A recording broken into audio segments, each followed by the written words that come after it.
Hello, my name is Ned, and I'm the host of BlackBoxOnlineRadio. Welcome to the Debunking series, where I'm going to be talking about some of the Zodiac suspects that I think are absolutely not the Zodiac killer, and the reasons for that. One of which is Michael OHare, somebody who was mentioned in the book Times 17 by Gareth Penn. This book came out in the late 1980s, and it approached the Zodiac killer mystery in a very different way. I can only gather that part of that was to differentiate Gareth Penn's publication from that of a previous Zodiac book, Zodiac by Robert Graysmith, which came out in 1986. But yes, Michael OHare was accused of committing not only the four canonical Zodiac crimes, the five murders from the 1960s, Gareth Penn also tried to link Michael OHare to the 1981 murder of Joan Webster in Massachusetts. Let's look at some of the evidence that Gareth Penn has put forward.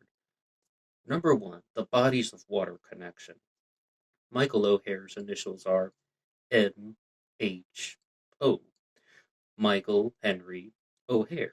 But OHare can almost be two initials, right? So M.H.O.H. And then Gareth Penn began to notice that a lot of the Zodiac crimes seem to have occurred near bodies of water. Lake Herman Road, Blue Rock Springs, Lake Berryessa, Presidio Heights. Wait a second. Oh, yeah, that's right. The murder occurred on Washington Street, the corner of Washington and Cherry and Washington and Maple, that part of Presidio Heights. And Gareth Penn thought that wash was a body of water. Well, it sounds like water. It's water related, right? Right. I give him credit for the first three ones that we just listed off. The first Zodiac crime was Lake Herman Road, the second one, Blue Rock Springs, and the third one, Lake Berryessa.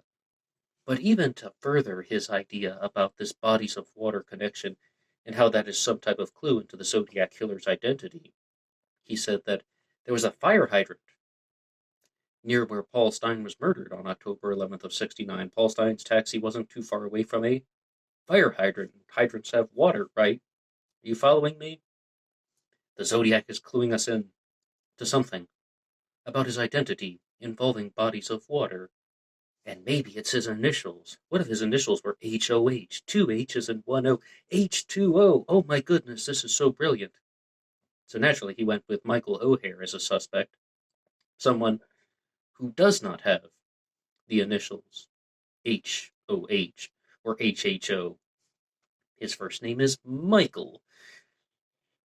That begins with a different letter. But we can even give that Michael H2O, all right? MHOH, Michael Henry OHare. Michael OHare is someone who is very well educated. He went to Harvard University. He went on to become a lecturer on public policy.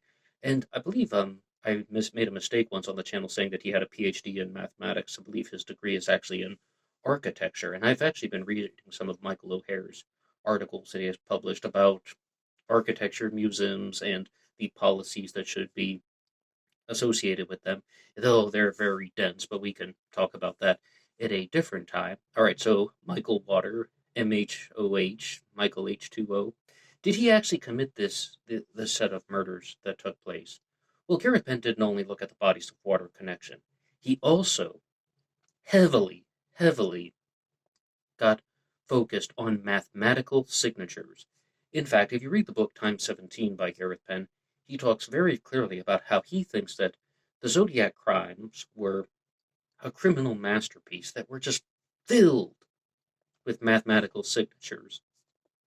And you're dealing with somebody who was very well educated and someone who had a high understanding of math, angles, somebody like an architect would, or someone who was educated at the graduate level. Okay, I can follow all of that, except for some of the ways that Gareth Penn would go about this, saying not only the canonical Zodiac crimes, 68 and 69, but also trying to implicate Michael OHare in the 1966 murder of Sherry Jo Bates. After Sherry Jo Bates was murdered, on October 30th of that year, there was a watch band that had been worn by the perpetrator that had been ripped off, and this was a Timex watch. And Gareth Penn devised this intricate way of First, converting letters and words into binary, and then into Morse code, more Morse code into binary, then taking his hand, putting it up his own ass, pulling out the kitchen sink, throwing it in the middle, burning the entire house down.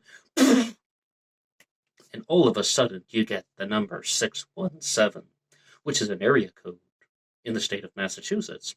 Michael OHare went to college in Massachusetts. Michael OHare has all kinds of connections to Massachusetts. Michael OHare lived in Massachusetts for many years. Anybody can fudge the facts that way.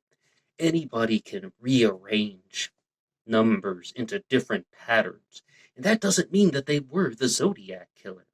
And it also doesn't mean that it is the intended criminal signature.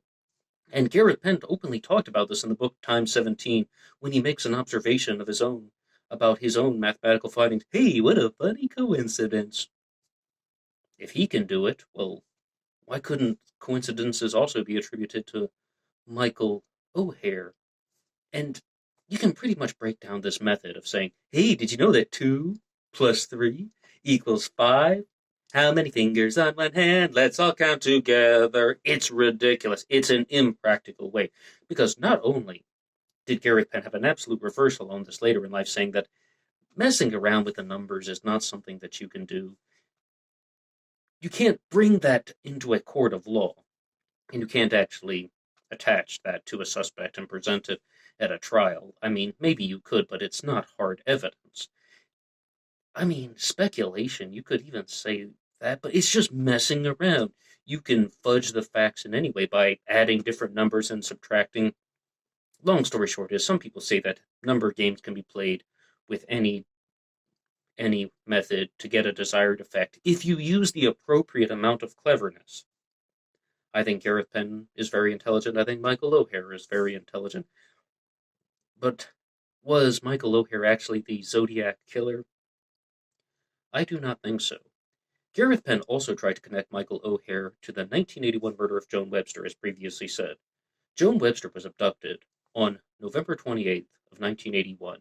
She was waiting in the taxi line at Logan Airport in Boston, Massachusetts, and some guy approached her in the taxi line and asked her if she wanted to get out of the cab line and come with him in what was reportedly an illegal taxi, maybe. All we really know is some guy approached her in the taxi line and asked her to change. She went along with him. She was never seen alive again. In fact, it was a highly publicized missing persons case, and Joan Webster's remains were not discovered until 1990, when a woman was walking her dog in Hamilton, Massachusetts, near Tobacco Road. She saw something in the forest that she didn't recognize, so upon closer examination, she realized that it was a human skull. She alerted the authorities, and they came over, and within several days, I do mean several days, many, they discovered the entire skeleton of Joan Webster. She had been killed by blunt force trauma, buried in the ground. I believe her body was even placed into a trash bag. The Zodiac did not do any of those things. I've even said recently on the channel, the Zodiac did not target lone women. Think about the canonical crimes we just listed. Lake Herman Road, 1 man, 1 woman. Blue Rock Springs, 1 man, 1 woman. Lake Berryessa, 1 man, 1 woman. And the exception to that in the canonical crimes is the murder of Paul Stein on October 11th of 1969, where a single man has been targeted, but the Zodiac never targeted a single woman. With the murder of Sherry Jo Bates, it's an unconfirmed crime. And also, with the murder of Joan Webster, there's a very big commonality. The Zodiac did not approach people who were just walking down the street, so to speak, or someone walking out of their car like Sherry Jo Bates, someone waiting in a taxi line like Joan Webster. Absolutely not. Those types of behaviors are simply not found in the Zodiac crimes. And I say this because that goes to show that the Zodiac didn't approach people in these types of public places, with the exception of Paul Stein. The Zodiac would instead sneak up on people in secluded areas like Lover's Lanes or parking lots on the side of the road like Lake Herman Road, a park close to midnight like Blue Rock Springs, or at Lake Berryessa when nobody else was around at 6:30 p.m.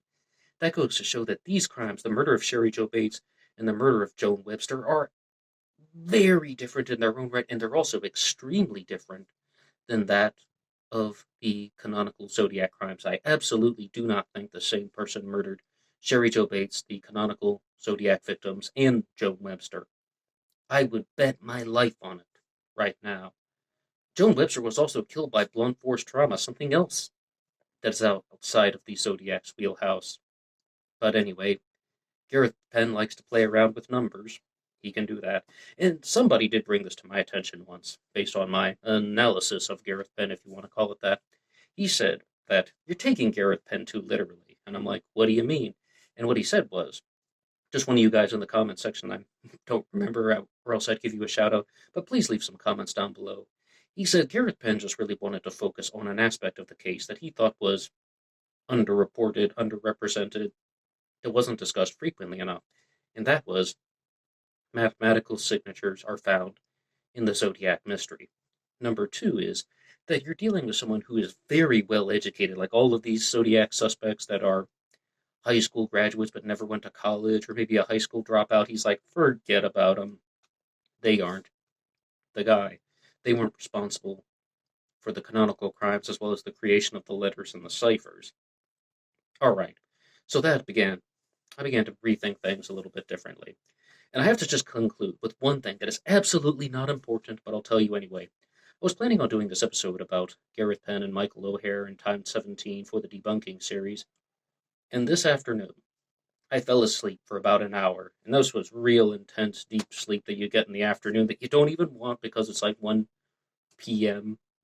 And I had this dream that I was talking to Gareth Penn on the phone, and somebody hacked into our phone call, turned on like the video cameras on our smartphones, and was saying, "Look, I can see your cat, Gareth Penn.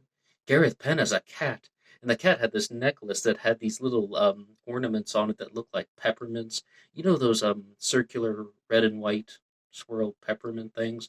Gareth Penn had a very attractive cat in my dream.